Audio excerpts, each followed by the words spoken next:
جب زمین کے ذرے بے مقصد نہیں ہیں تو آپ اور میں کیسے بے مقصد ہو سکتے ہیں؟ سمجھنے والی بات ہے کہ نہیں؟ زمین کا ذرہ بے مقصد نہیں ہے، اس سے بھی مقاصد حاصل کیے جا رہے ہیں، فوائد، بے شمار فوائد، گننا شروع کر دو تو وقت سارا ادھر ہی چلا جائے گا، لیکن آپ سمجھ سکتے ہیں کہ زمین سے ہم کتنے فوائد حاصل کر رہے ہیں۔ آخر یہ زمین کے ذرے مل کر پوری زمین جب بنی تو پوری زمین سے کتنے خزانے، کتنی معدنیات اور کتنے فوائد حاصل کر رہے ہیں۔ پتہ یہ چلا کہ یہ زمین کے ذرے بھی بے مقصد نہیں ہیں، درخت بے مقصد نہیں ہیں، فلک بوس پہاڑ بے مقصد نہیں ہیں، لہلہاتے کھیت بے مقصد نہیں ہیں۔ یہ جتنی مخلوقات ہمیں نظر آ رہی ہیں یہ بے مقصد نہیں ہے۔ جب یہ بے مقصد نہیں تو یارو، دوستو، بزرگو، انسان کیسے بے مقصد پیدا ہو سکتا ہے؟ یہ بات عقل بھی قبول نہیں کرتی، دانا بھی قبول نہیں کرتا، اور یہ حدیث اور قرآن سے ٹکرا بھی جاتی ہے۔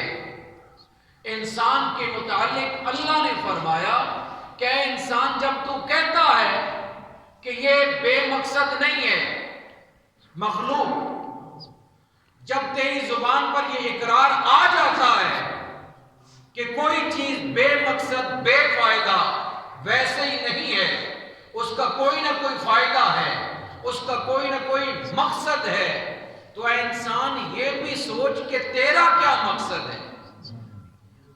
پیسہ کمانا کیا تیرا مقصد ہے؟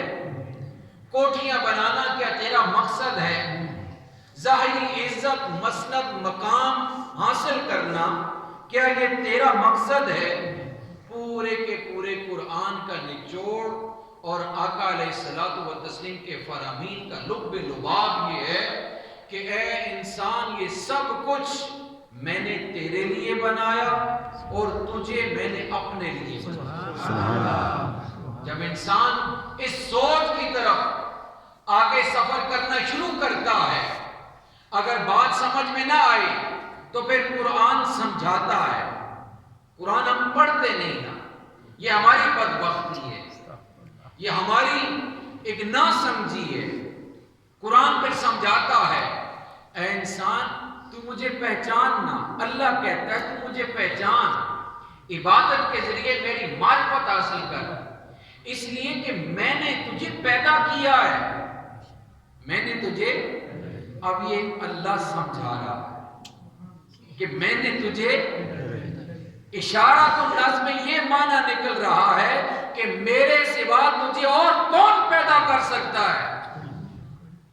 عبارت النص کا یہ معنی ہے کہ میں نے تجھے پیدا کیا۔ اشارت النص میں جا تو یوں معنی ملے گا کہ دنیا و ما فیہا کی طاقتوں کو جمع کر ایک انسان تو کجا جیسا انسان میں نے بنایا ہے، اس انسان کی ایک آنکھ کی طرح بھی کوئی قوت نہیں بنا سکتی۔ میں نے تجھے پیدا کیا۔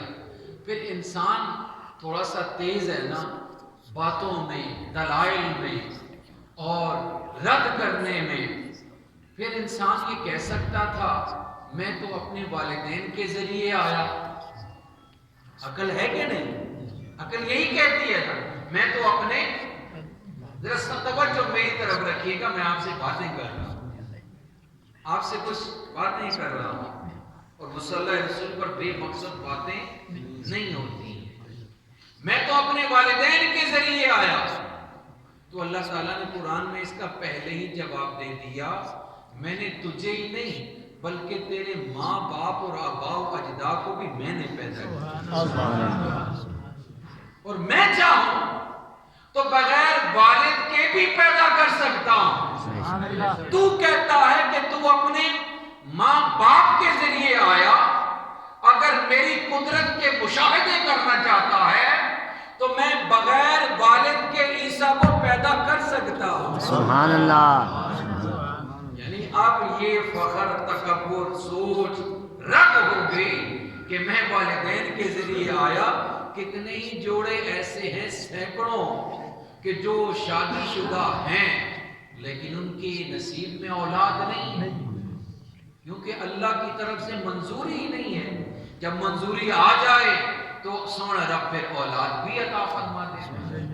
اور اگر کوئی یہ سمجھے جناب عیسیٰ علیہ السلام کے والد تو نہ تھے، ماں تو تھی، ہم نے کب انکار کیا؟